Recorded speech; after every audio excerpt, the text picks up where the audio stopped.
Firing!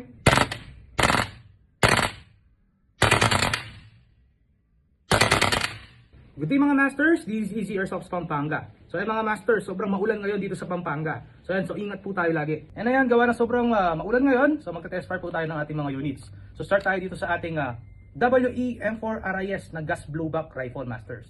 So ayan, quad rails po siya, and then yung kanyang design. Ayan, ito yung ating classic M4 master. Ayan, napakaganda niya. And yung weight niya, napaka-solid. So dito sa video to masters, so papakita natin kung ano yung laman niya sa box, o yung inclusion niya. And then, kung ano yung kanyang lakas, o yung kanyang FPS, and then, yan, kung pagkaano siya kapogi. Ayan, masters. So, umpisahan na natin. Okay, so ito yung kanyang mga inclusion. So, nandyan yung kanyang manual. Ayan. And then, ito, kasama yung kanyang loader master, yung kanyang speed loader. Kaya master, mas madali kasi dito. Compared dun sa ating mga loader na ganito, ayan, so mas madaling lagyan ng bala. Pero pwede rin naman yun, master, basta may adapter ka lang. So, ayun siya. Ayan. Then, kasama rin sa box master, yan yung mismong unit. So, ayan, pakita ko. Ayan. M4 Classic siya, master, na RIS. So, tinawag natin siyang RIS, master, gawa ng quad rail siya. Ayan. So, napakarami mong attachment na malalagay dyan. Kasama rin to, master, yung kanyang pambukas dito sa buffer tube. Ayan. Ayan, buttstock. Okay. So, labas natin yung unit. So, ito siya, master. Ganyan kapogi. Napakaganda. Ayan, may carry handle din siya dito. Pero kung gusto mong lagyan ng scope, master, ayan, pwede mo naman tanggalin to dito. Yung. Maganda. And then long barrel siya. So, gawa ng gas type siya. So, ayan yung kanyang mga valve. Ito yung kanyang outlet valve. And then, ito yung kanyang inlet valve. So, ayan, master. So, 30 round mag capacity po siya. Ayan. So, realistic. May recoil. And then, ayan, 30 round SIM ng tunay.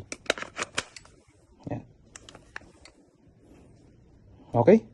Okay master, bago natin siya lagyan ng bala, so sound check muna tayo kung gaano kaganda yung kanyang tunog pag ikakasa.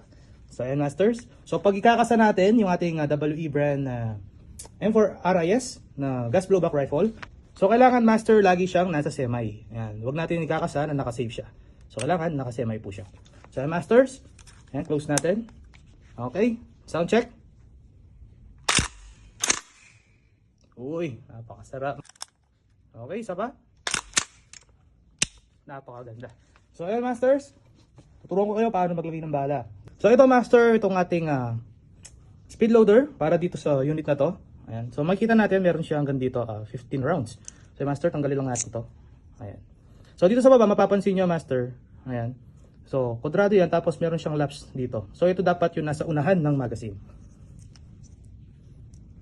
So, ito siya master. Ayan, para matakpan yung butas. So, dapat ganito siya. Ayan. Nakasarado dito. Ayan, master. Tapos dito, maglagay tayo ng bala. So, pwede naman mano-mano to, master. Okay, 15 rounds muna. Ayan. So, ito naman, itong ating pang-push, kailangan, nandun yung gitling, master. Kasi hindi siya papasok kung dito siya, or dito. Ayan. Kailangan nakagitna po yan dyan. Ayan, hindi siya papasok. So, ayan. Tapos, hold nyo lang yung inyong magazine. Ayan, hold nyo lang dito master, and then push nyo pababa. Ayun, ganun siya master. So ayan, pasok na dito yung 15 rounds. Ayan, so gagamit tayo ng gas master. Ayan, power up gas. Ito recommended pang rifle. So yung ating 12 kasi standard natin, mas ginagamit natin sa mga pistol. Ayan, pero pwede rin naman para dito sa ating mga rifle. Pero ito master, mas recommend para mas maganda yung kanyang FPS. And then yan, made talaga to para sa mga rifle. Okay master, so yan yung ating magazine dito lang sa baba. So nandiyan yung kanyang inlet valve. Yan master, lagyan natin ng gas. Ayan, pag nasa gitna na, push nyo lang master. So 5 to 8 seconds din po. Okay, so yan master, tetest na po natin yung kanyang FPS. And then yan, set natin yung ating chrono sa 0.20 grams. Yan, para makita natin yung kanyang standard.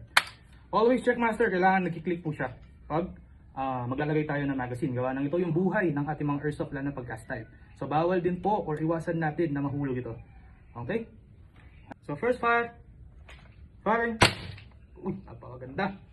Napakaganda ng recoil master. So ito yung kanyang FPS. 442.8. Ayan master. Okay, isa pa. Okay. So second fire. Firing. 428.3. Okay, isa ba? Third fire. Firing. Yung master. 427.4. Yo. Napakaganda master. So ayan master, bu-blow back check naman natin siya. Lapit ako ng konti para yan, makita nyo yung recoil niya. Okay? So ready?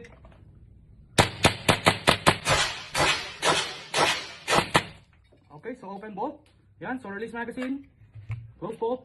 And then hammer down. Okay masters, so blow back check ulit tayo para makita natin yung kanyang full auto. Okay? Ito na si master. Okay, yan. Check. Okay. So nakalawat, nakasemay siya master. And then, kakasa natin. Okay. So from semi master, yan, ilalagay natin sa full auto. Yeah. Okay. So ready. Firing.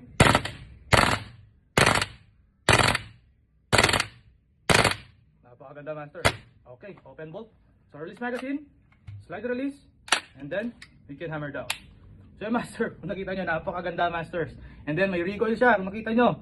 Ayan, and then yun, yung kanyang gas, lumalabas talaga. So realistic na realistic masters. So ayan, ito po yung ating WE M4 RIS master. Yan, yung kanyang long barrel na classic M4 na quad rails masters.